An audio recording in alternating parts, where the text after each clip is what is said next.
Hi, my name is Brandon, and I'm an alcoholic and addict in recovery.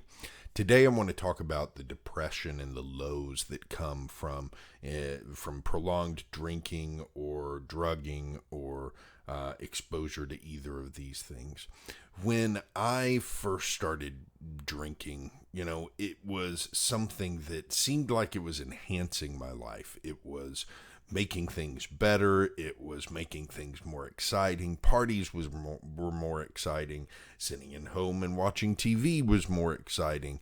And it was an exciting part of my life. It was my early 20s. I had just gotten into college and then was just entering the workforce, and I was falling in love, and there was all sorts of cool stuff going on.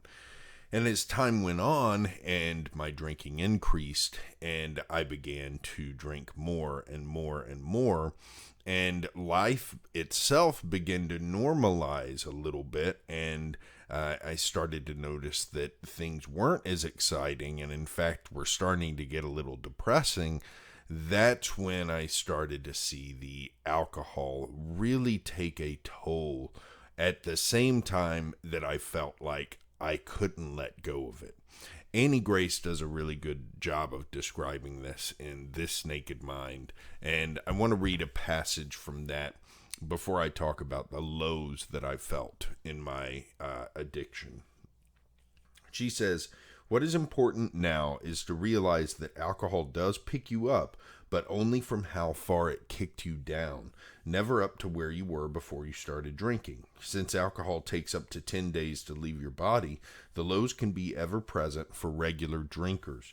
It's not that the alcohol makes you happy, it's that as a drinker, you're unhappy when you're able to drink. When you're unhappy when you're unable to drink.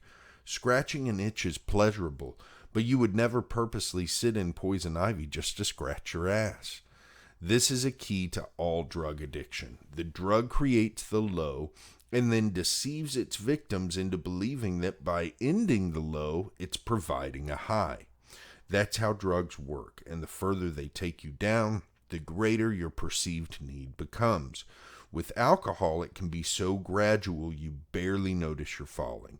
As you drink, your tolerance grows, and soon you need to drink more to get the same effect. It can happen quickly, but often it happens slowly over a lifetime. At some point, you realize you're drinking more than ever before, more than you ever wanted to, but life is so stressful. The stress mounts, and there's never a good time to cut back. You decide to put it off until your life becomes manageable again. You see the difficulty. As long as your intake increases, your life becomes less manageable. You started drinking to hide from stress, but you've only worsened it.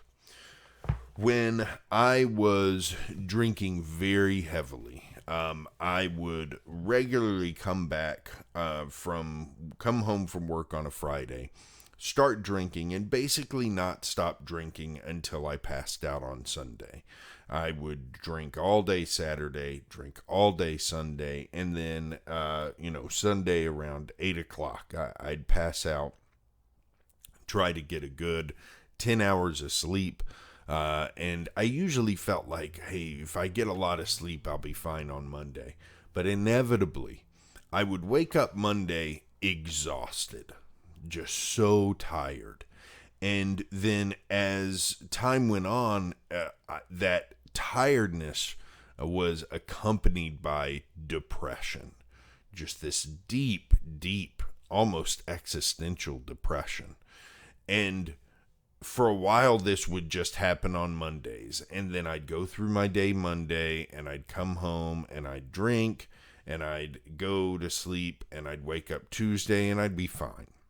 But then pretty soon, that depression started to stretch into Tuesdays, and then Wednesdays. And then pretty soon, that depression started stretching throughout my entire life.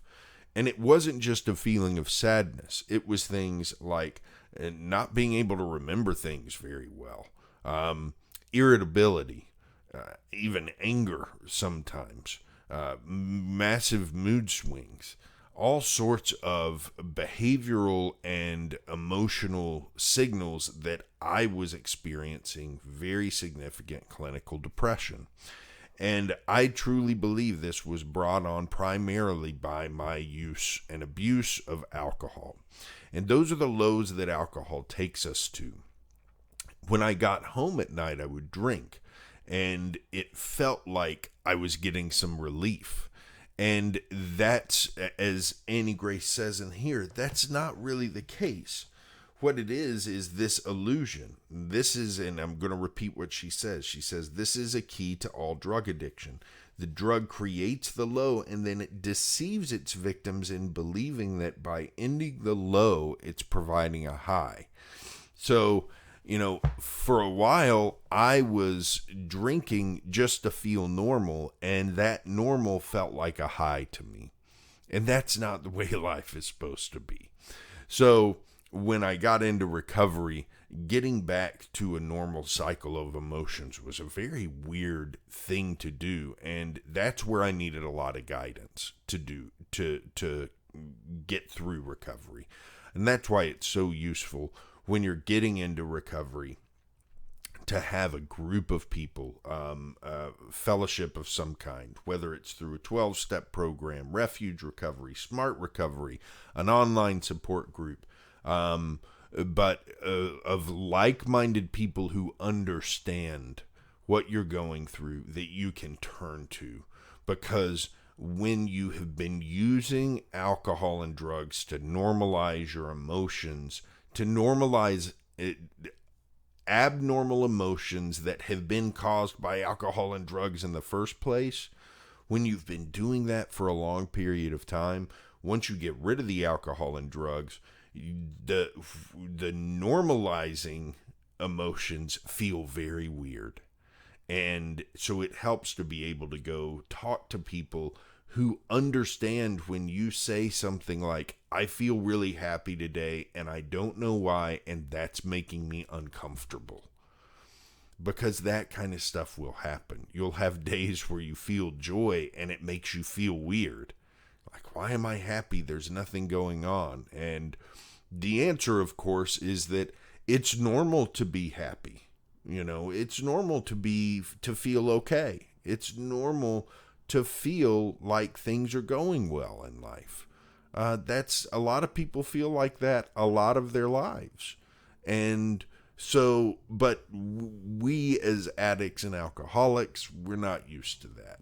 And a lot of times it helps if we have other people we can turn to and talk to who understand, who have been there, and who can help us realize that it's just part of the process as we become used to what emotional cycles feel like without alcohol and drugs interfering with them. So that's it for today. I'll be back tomorrow with more. Have a good one.